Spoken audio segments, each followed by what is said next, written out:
The next speaker for the session is going to be Dr. Hilding Elmqvist, CTO of Dassault Systems. You ready? Okay, I'm ready. Okay, go Hilding. Okay, nice to see so many people here. When Hubertus talked about the first workshop, it was only 80 people that came then. We thought, oh, great, because we thought it would be 30 people. But for me, it's of course special to be able to talk about the history to all of you. And it is, of course, first of all, actually the evolution, not only the history, but also what is coming. But I will start with a bond opening here, and I hope there is some sound as well.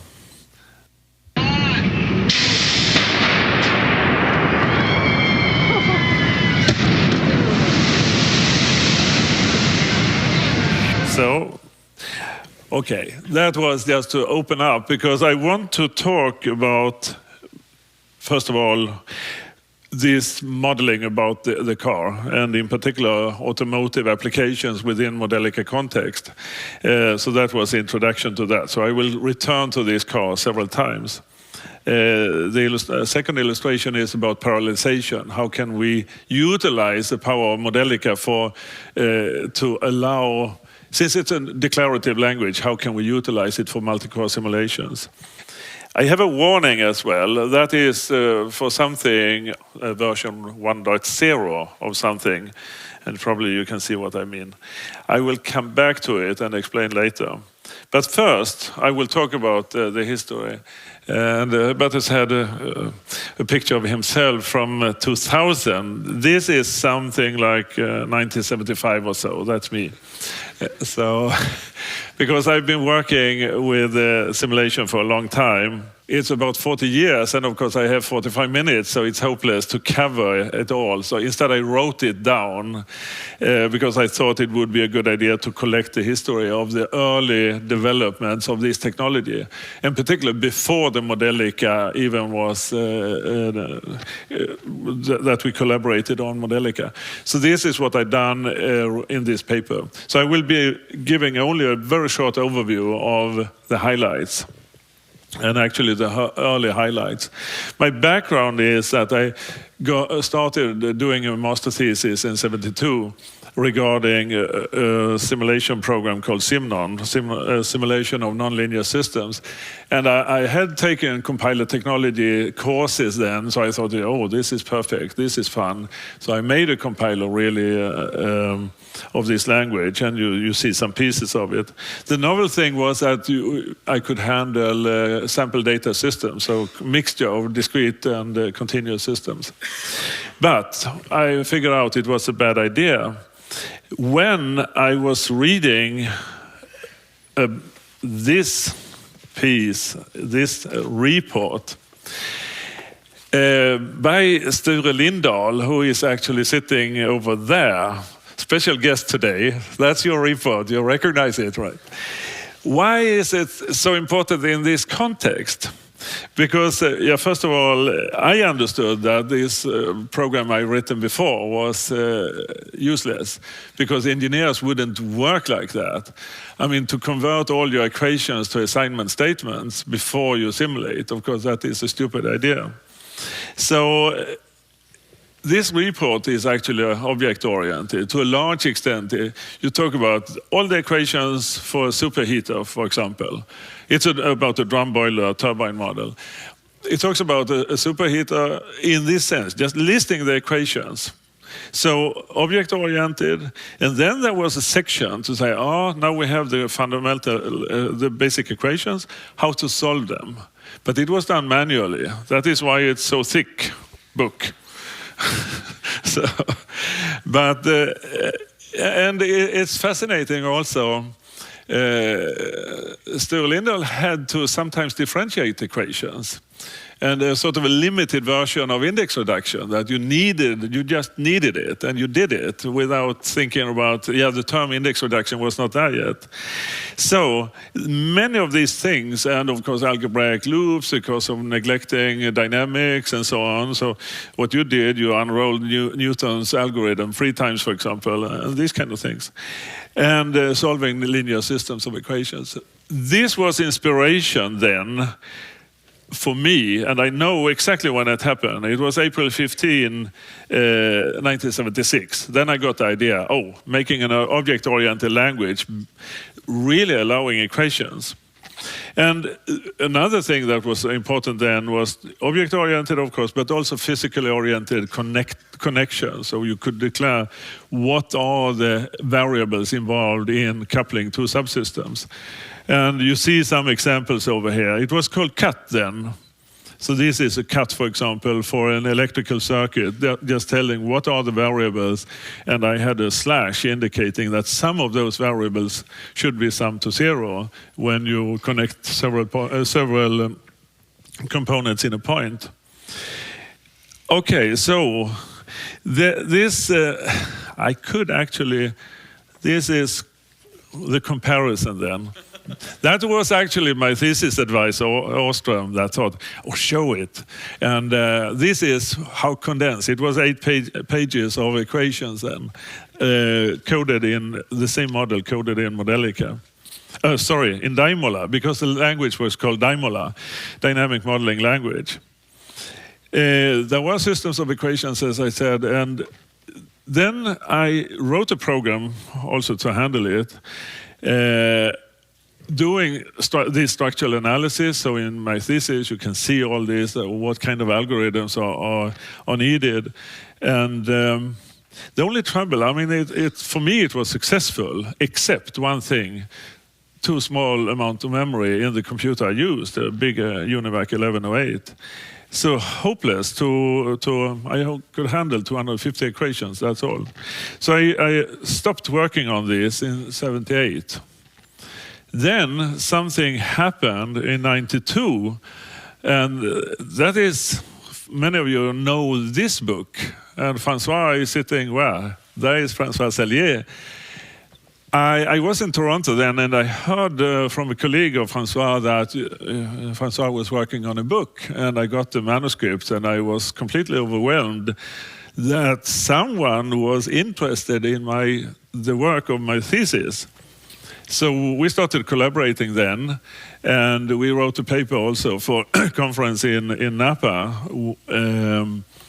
I also, then at that time, Pantelides had published his algorithm for index reduction. So for example, and I got it from Sven-Erik Mattsson, this paper, this article, and incorporated that, and we worked on this. After that, during the Napa conference, it was clear that François was going to visit Joris Grübel at DLR, and then met Martin Otte as well. And completely fantastic collaboration started when, I think Martin worked on a multi-body systems code himself and noticed that it's possible to code this in the Daimola language. Okay, and then we started to work out a lot of details in many different fields because what we had then was very rudimentary. It was not useful from an industrial perspective, the code, the software we had. So there were many things to work out. But anyway, in 96, the majority was starting to get there. And actually, we did a very successful project with Toyota, and where is Yutaka Hirano now? Over there, yes. That started to use Daimola in Toyota and for the Prius development. And of course, on the other hand, that put a lot of pressure on us because now we needed to really fix nice graphical user interface, make it robust and so on, so make an industrial product. The only trouble then was that we were only 2 people at the company at Dynasim. So, of course, additional funding from Toyota, for example, was very helpful in order to get more resources into the company. Then the problem was, of course, I realized that it's a very small scale. I mean, if this small company, 2 people in Lund, would say, okay, we have a language, Daimola, and we have some software. And of course, how can we convince the world of that it's a good idea to utilize it? And of course, the thing is, one need to standardize and collaborate on the language level, of course, in order that models can be stored in a long-term perspective, a stable format for storing models, and also, of course, allow different tools. And of course, that is how we have been working since '96, to collaborate on the standard, but compete on the tools. And I think that is sort of the only way to make sure we get progress in this field. So from that point of view, of course, it has been very successful. I want to say, going back to first, not only the first conference, but the first Modelica design meeting. That was in Lund, '96, when these people were involved. Martin Otter was working for a couple of months with us at Dynasim at that time. We collaborated a lot. Alexander Chandel at Gastefans, Per Salin at Brisdata, or now Equa, Sven-Erik Mattsson then at Lund University, and Bert Nilsson also at Lund University, and Dag Brück, who took the photo, were the people at the first Modelica design meeting. I also want to highlight key people, and of course I mentioned Sven-Erik Mattsson, Dag Brück. Dag is somewhere over there, and Hans Olsson, I don't know where he is now. There he is, okay. That was the core team for several years at Dynasim. So, now we see if the videos work again.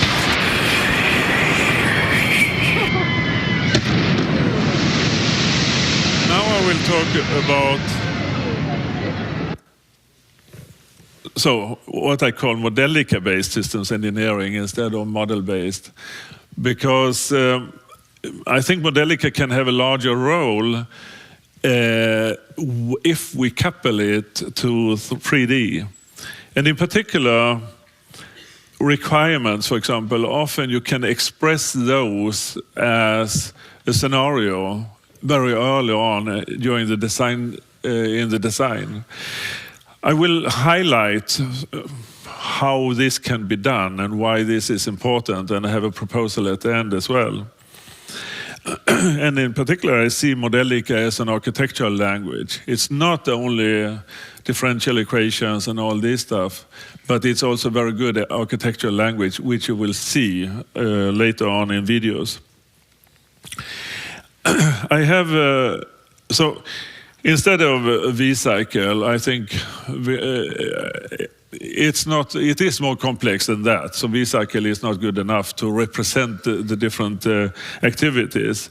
So I will, because typically you move in this space in very complex patterns, and it depends what you're doing. In particular, you need to find a red wire, and of course this is one particular red wire scenario for suspension design, but it's hopeless to represent it in this way. So you need to work more like processes for various aspects. And I will highlight a couple of those now. And at the vendor session, I will also continue to give a little bit more details, because we have not so much time in this room, actually. The point is that you can start with very simple models and making concept studies. And then, in this case, an optimization is needed to synthesize the kinematic wheel suspension. So you typically optimize that. You can utilize forces. I will show you. You can get a feeling for the forces of all the parts very early, and you can utilize that. Then later you go to actually doing part design and kinematic design, but you can couple it back to Modelica, as I will show you. And of course, finite element analysis and the flexible body simulation as well. So first, just to show, these are the typical, initially you use tables for suspension characteristics. And you can utilize that to actually get a running car, of course. You see, there is no wheel suspension, it's just wheels and tables. And of course, I'm using VDL, Vehicle Dynamics Library from Modelon. Okay, so that is, anyway, you can do certain analysis very early on with very simple models, and we shall then see how we can utilize, refine those later. So determine suspension hardpoints. Then you start with this table for the suspension characteristics, and then optimization is used. So this shows actually that in the initial linkage, the hardpoints in the linkage give the wrong, not the desired characteristics, but by doing optimization, you can actually adjust to the desired characteristics. Okay. And you are moving these hard points around. That is one sub-process, and one way to represent that is, for example, these kind of flow diagram or process diagrams in order to describe the different activities going on, such as optimization or design of experiment and so on. The result is that you get it's actually quite small here. You get the hard points for the suspension, and if you're in your CAD system, you have then a skeleton suspension with kinematics. So only just the skeleton plus kinematics. Then you can just transfer the data because it's parametric. So then the skeleton adapts. Okay, what can we do then? You see, now I put in a wheel suspension here, and that is just taken from, so the optimized data taken into VDL for the purpose of analyzing. So now we can start to do real maneuvers on a road.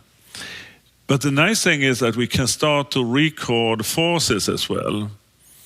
So on a part, you can have sensors to animate like this, or you just collect for plotting. What we are doing then is to, I should first use this slide. I collect certain load cases of this part. And these are the free load cases I selected based on the different directions and magnitudes of the forces. So that is a simple procedure, but you can take it then to the next step to say that you do topology optimization. So now we're going to initial part design based on the forces that you have on this particular part. So see, this is how it works. So that is topology optimization. Now, then you just have the hard points and the forces. That's it. The hard points define the design area, the initial design area. Of course, now you see that it should look something like this. And then what you can do, is to say, we make such a design space because that would be roughly right, and then we refine by doing topology optimization again.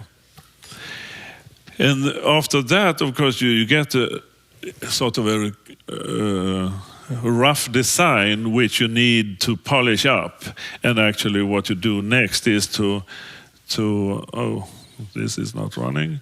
You go to CAD and this video is not working correctly. Hold on. The next phase is that there is a manual step where you have to make it manufacturable. So that is what is not shown here. But now it is shown. Okay, that is how you would do it. So you see how Modelica plays a very important role initially to get the forces, and then you get a synthesis of the part fairly automatic. Okay. For those involved, for example, Hubertus Tomischeit, he is not so much into multi-body systems, but more other domains like thermodynamics. Topology optimization is, of course, possible as well, because you can analyze the flows, and you can actually see that, there is just turbulent flows, and you can remove parts like this. And if I do it in 3 dimensions, you see, it's something like that you nicely converge to the optimal shape of this duct. I have to run it once more because I like this animation. So so it's fascinating what, and again, we're talking about, of course, getting the initial flow rates from simulations, so we know. So for example, doing a heat exchanger design and so on is done in this way. Okay, going back now to the mechanical part again.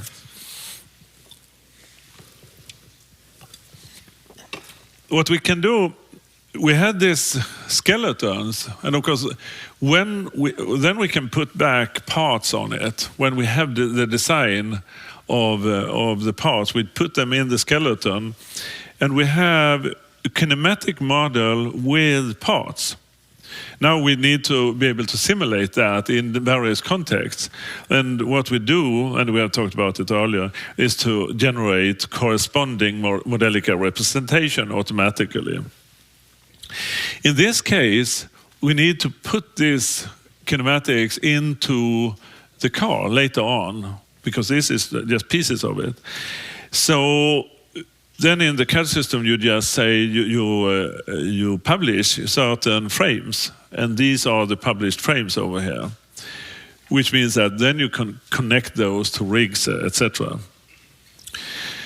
This is how it's done actually, because what is automatically generated is this thing with 3 connectors. And then, in order to be able to use it in a VDL rig, for example, there is a template to say this is the interface for a front wheel suspension, for example. This is for mounting it in the subframe, and this is for steering, for example. And of course, that is 2 different worlds that needs to meet the Modelica VDL world and the CAD world and the kinematics, and you just need to do a cross-coupling, and we do that in Modelica with the connection editor. Okay, now what we can do is to put it, this is a typical chassis architecture from VDL, and what you can do is to use redeclare. That is what I mean with Modelica as an architectural language. You make redeclare of the front wheel suspension, as I just showed, and the rear wheel suspension, and also take the body itself, because now we want to have nice animations. Okay, and then we can start. So now we are running with the kinematic wheel suspension put in place, with the parts put in place. So for example, now the mass and inertia of the different parts are automatically retrieved from the CAD system. So you don't have to input any parameters. It's actually calculated based on the material you have on each part.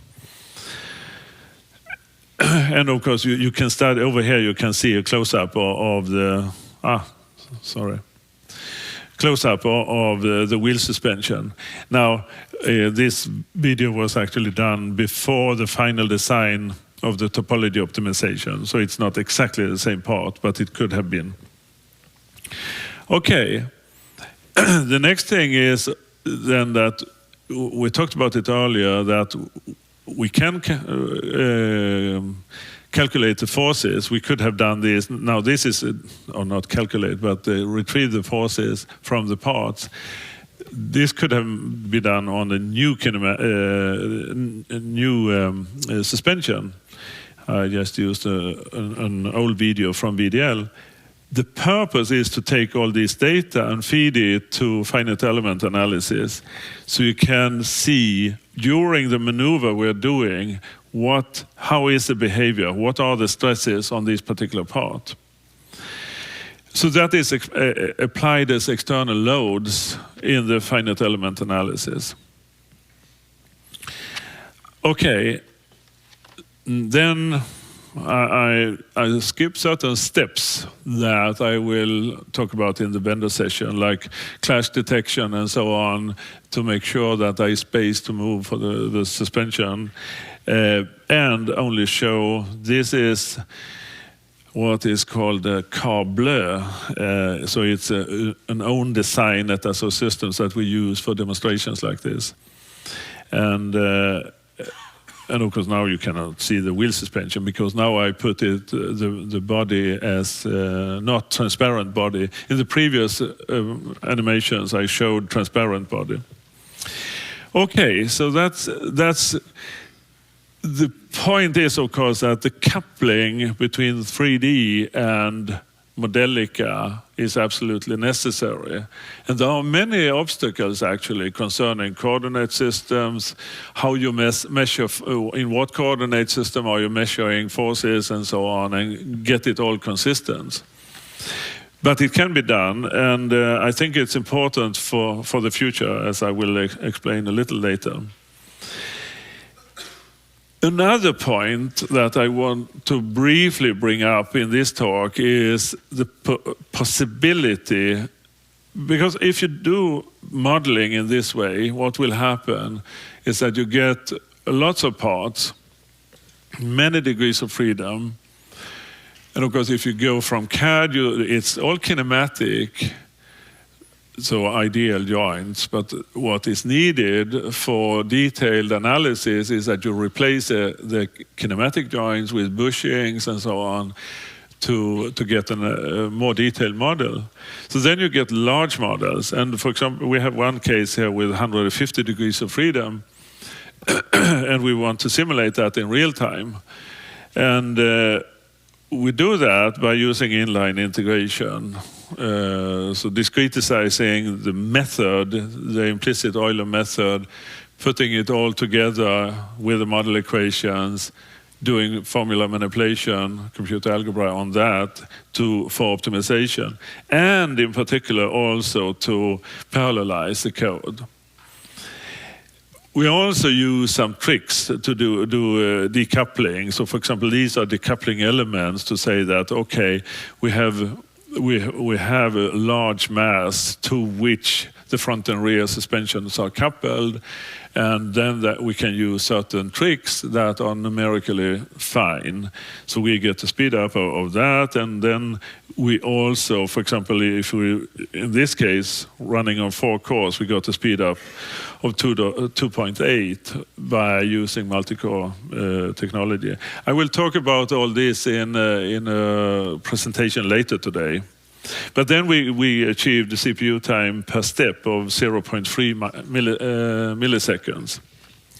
So that is fine, and quickly give an idea to everyone. I mean, if you have a BLT like this, you can reorder the block triangular incidence matrix. If you can do it, to find you have a lot of zeros just below the diagonal like this. And there is an algorithm to do that, or actually several algorithms. And then what you can do is to compress the BLT in this way So that indicates, so because you can run all these systems of equations in parallel here, and that is shown down here. So then you can compress vertical. So think of execution order is downwards, and so time is going downwards. And of course, if you have many cores, you can compress this very good. Now comes to the warning for FMI.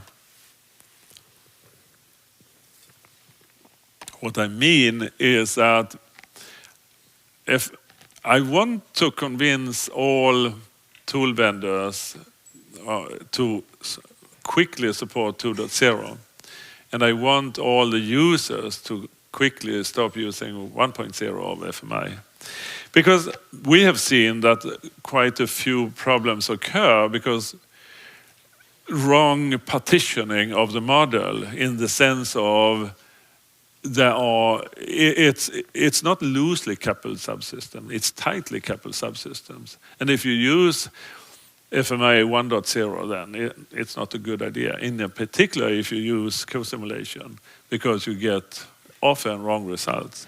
We have also seen that you have very small, people want to do an FMU of just 10 equations or something like that. That was never intended. It's not intended to replace Modelica in the sense of the object orientation, because there is it's just binary code, so symbolic manipulation is not possible. So that is, of course, what I wrote. Traditional co-simulation considered harmful also, because you don't have error control. You have to be really cautious and do the error control yourself, different step sizes and so on. And no event handling. Now, in FMI 2.0 for co-simulation, it is possible to do error control, and there is sufficient information with Jacobians, so you can actually do error control. I talked a little bit about it in the tutorial yesterday on FMI. But of course, the problem is that some features concerning FMI will come in 2.1, and in particular acausal structured connections, because many of you have seen that it's a mess when you connect things together, because there is no way of grouping variables that belongs together. And of course that is important. Another thing, in order to really make it more object-oriented, is to allow DAEs. So I fully agree on those that are pushing for also DAE handling in the FMU. I mean, that you would calculate residuals. So I think that is important for FMI 2.1. And of course, event handling is another thing to make co-simulation safe. And that is what we in the group, in the design group, are calling hybrid co-simulation. So essentially taking the event handling out of model exchange and use that also for co-simulation, which means that if there is significant events in any of the FMUs, that FMU can say, hey, we need to stop and synchronize because something significant happened. And then all the FMUs can back up, and this synchronization and exchange of data takes place, and then proceed. So my message is only that I've seen too many trouble, and we need to speed up the development of FMI 2.1. I agree on that, and of course first release 2.0, but that will happen very soon. But so I think there is hope, but it takes a little time for this collaboration to take place. I mean, the FMI group is big. It's a lot of different aspects that is taken into account. Now to the ending here with what I think. Modelica, I think we need to broaden our view a little bit, because Modelica is was focused on initially differential equation. Then we took into account events. Then we took into account synchronous controllers, for example. And I think we did a good job there. So, it is taking into account many aspects, but I think we need to broaden it, in particular to 3D, to couple it to 3D. That is what I meant here with shape and material and so on, coupled to dynamic behavior. The vision then, or you might call it a dream, but to combine several standards, I think that's the only way to do it. If we would make an XML version, also easier to handle for tools of Modelica. So, and there is a working group on that. We have an executable version, a binary representation of subsystems. And of course, if we add on the features we talked about, that will be good. But we need also to couple it to a neutral 3D standard. So for example, the new development within the STEP effort, the AP242, that does include, first of all, different domains for 3D, mechanical, electrical, piping, and so on. It's parametric, and kinematics is also included. If we could couple those three standards, so we would have the CAD part, the materials and everything coupled to the behavior, and also in an executable form in the sense of FMI. But we need to take care of the relations, of course, and that is the work we need to do. So coordinate systems, as I said, sensors and actuators and these kind of things, and of course parametrization, bidirectional parametrization. Of course, the behavioral model needs to be consistent with the data that comes from the shape. The inertias and so on, and these needs to be coupled in a good way, in a consistent way, so you can keep consistency. So I have some ideas on this, and if there are someone interested and think it's a good idea, please contact me, and because I think that is certainly a remaining point that we need to work on in the future. And as I said, not only for mechanical, but also electrical and piping and so on. So then I thought you would wonder what I would do with the car. Because we cannot handle crash handling, collision with water, so I thought, okay, I explode it. Because now you see there is a lot of parts. So now you believe it's 150 degrees of freedom. So that finishes my talk, and the last slide is this one.